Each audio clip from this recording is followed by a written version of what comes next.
We all picture Bruce Lee as the guy who could kick the light switch off and be back in stance before the room went dark, but in 1960s Hollywood, the execs only saw the switch. They wanted him to turn himself off, bow and disappear. The parts they waved under his nose were so cartoonishly racist that staying would have meant laughing at himself for the rest of his life.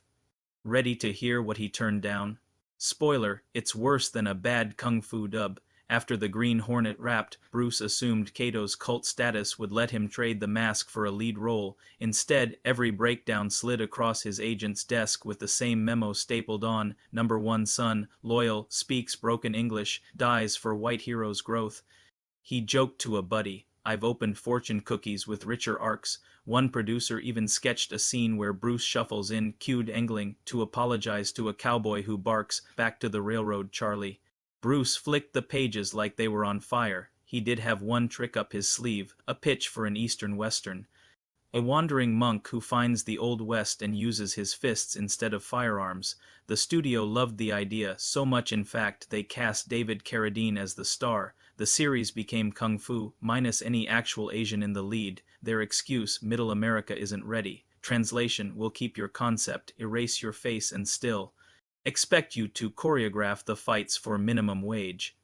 Scripts kept slipping under his door: houseboys, opium dealers, ninja valets who exist only to catch bullets. One role demanded a bucktooth prosthetic and the line, "So Solly," right before a slapstick punch. Another cast him as a sushi chef who hurls knives until the white star knocks him into a fish tank for giggles. Bruce's review: "If I took that, I'd spend the rest of my life slapping myself awake." Then came the straw. A major studio finally flashed cash, $7,000 a week to play Oriental Fighter number 3, no lines, no name, just spring-loaded legs that expire via Bruce Dern's pistol. When Lee asked for motivation, the director laughed.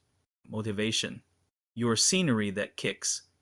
That night he told Linda, "I can stay in LA or keep my dignity. I can't do both." He bought a one-way ticket to Hong Kong before sunrise. Landing at Golden Harvest, Bruce had two non-negotiables: final cut and character veto. Out came the big boss: Fist of Fury, Way of the Dragon, films where the hero looked like him, spoke like him and won.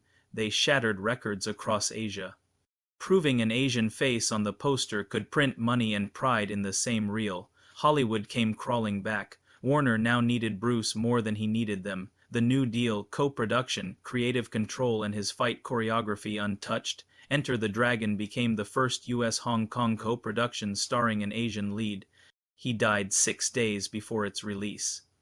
But the global haul forced studios to finally consider Asian actors for something beyond comic relief. So when someone claims Bruce Lee failed in Hollywood, remind them, he walked out on every insult, bet everything on himself and made the same town chase him down. His exit wasn't defeat, it was the first strike in a fight that rewrote casting rules. As Bruce once wrote, "Knowing is not enough, we must apply." He applied, one rejected stereotype at a time.